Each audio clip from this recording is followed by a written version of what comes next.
Well, we'll try this again. My spreadsheet froze up doing this, so you see, yes, I have problems as well.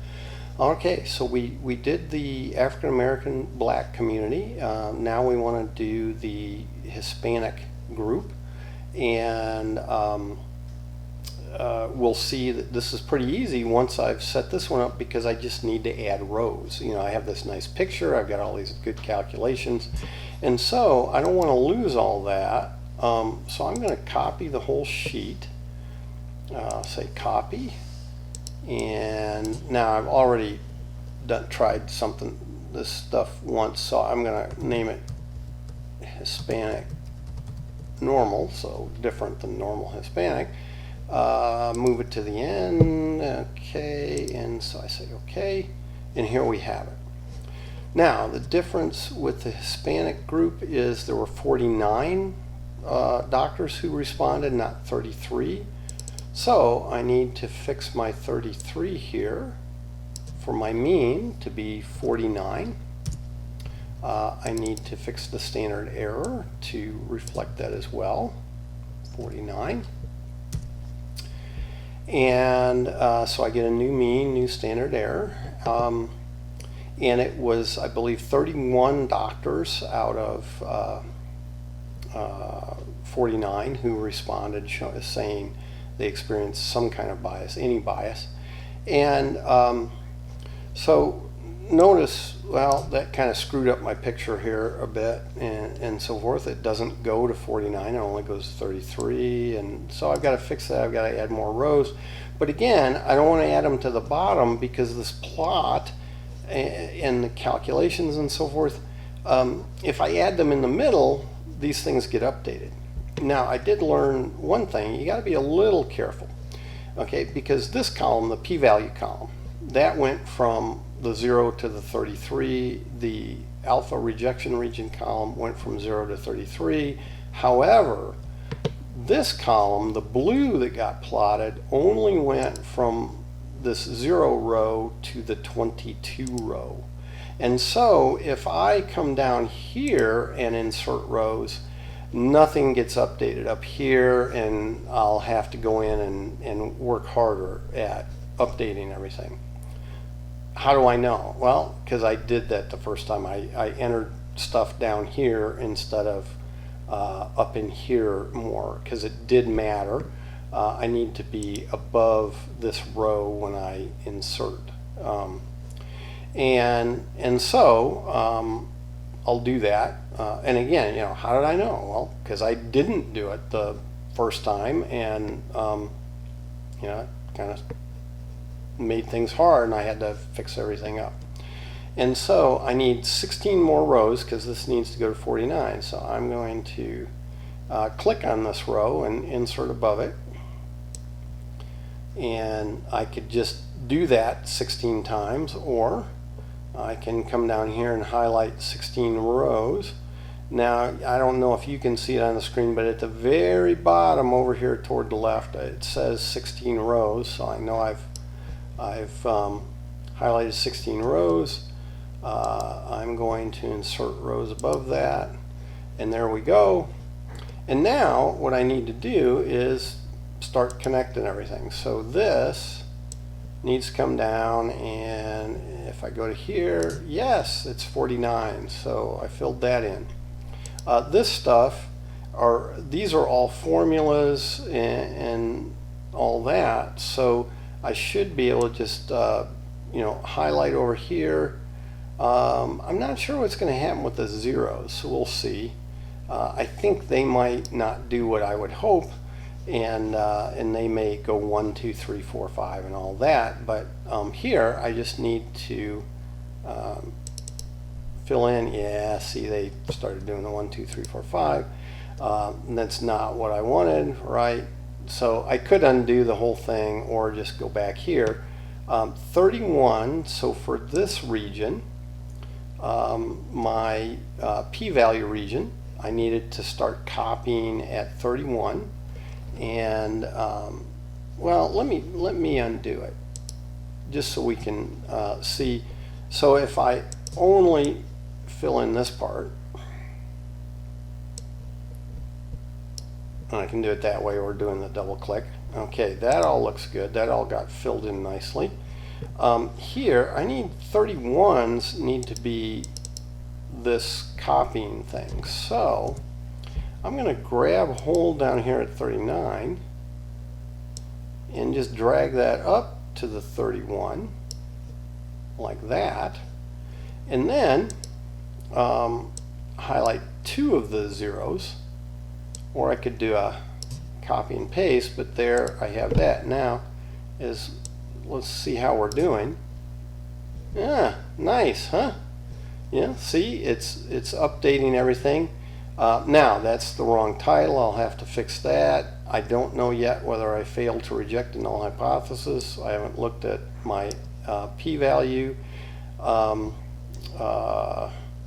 I get the p-value from doing this, but I need to actually get that summation of everything. So here, notice I'm still well below 0.005, and I grab this and I pull it up a ways, and oh,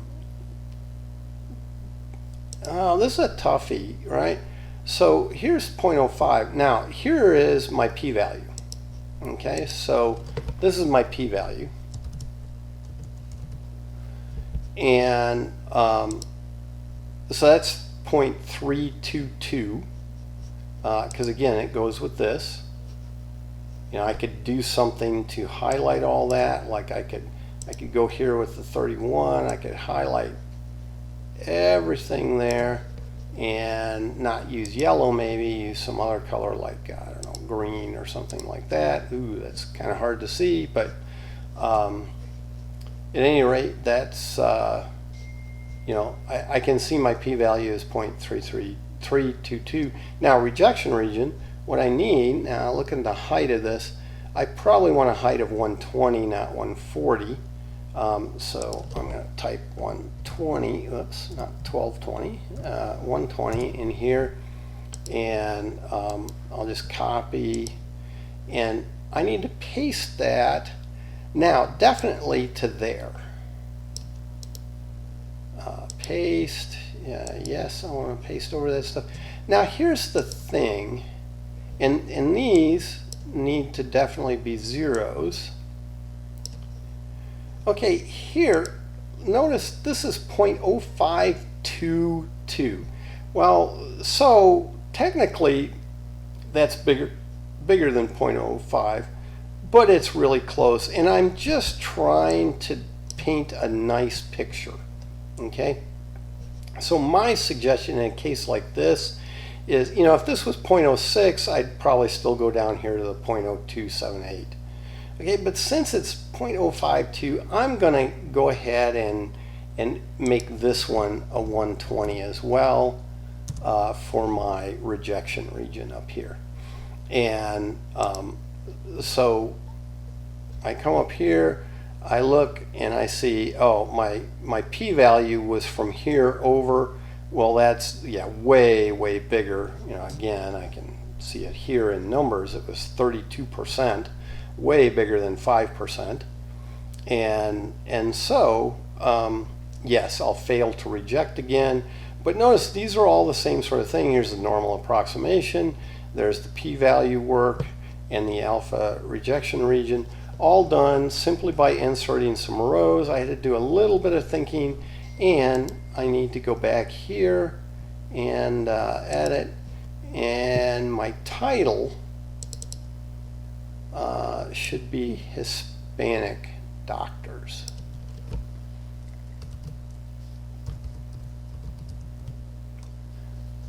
Okay, and there I've done it. Okay, didn't take much, and that's one very nice thing about this normal approximation. Okay, and again, in later chapters, well, the next chapter, we'll see that, well, yeah, I can even make it simpler than this, but for this chapter, this module, I really think it's very important that you think hard about this picture.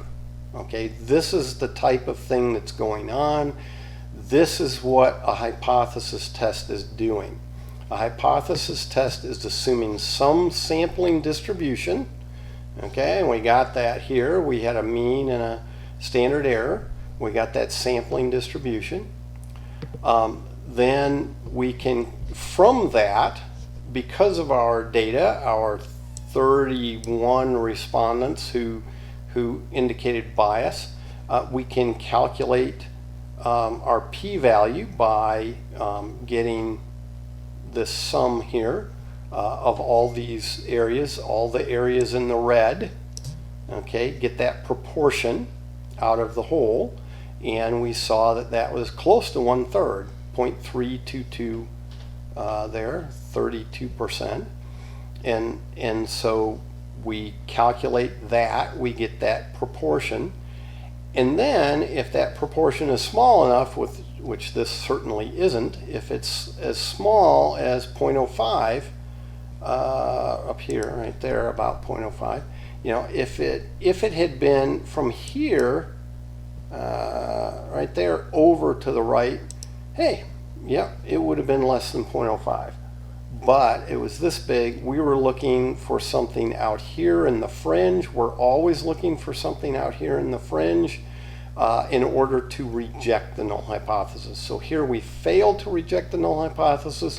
So once again, similar to the African American black group, it looks like the Hispanic group responding at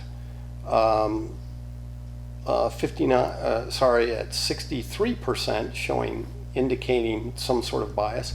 That also didn't prove to be so rare that we would say, nah, they couldn't have come from this population up here with the 59%.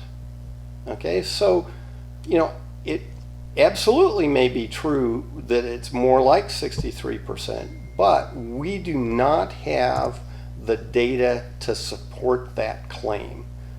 Okay, so, you know, with our data here, with these 49 respondents, the best we can say is, yeah, you know, so the point estimate was 63%. However, there is not enough evidence to indicate that that was actually any more, there was no bigger reason to that than simple random sampling. And sometimes random samples are out here at the edge. That's what these things are saying is, yeah, I could get random samples with, you know, 40 people responding or just 18 people responding showing bias. Yeah, those are all possible. They're just not very likely. Okay, these are much more likely in here. Well, we got all this, pretty likely. About 1/3 of the time we could be here or farther out. All right, so that takes care of that one, and we'll call that one done.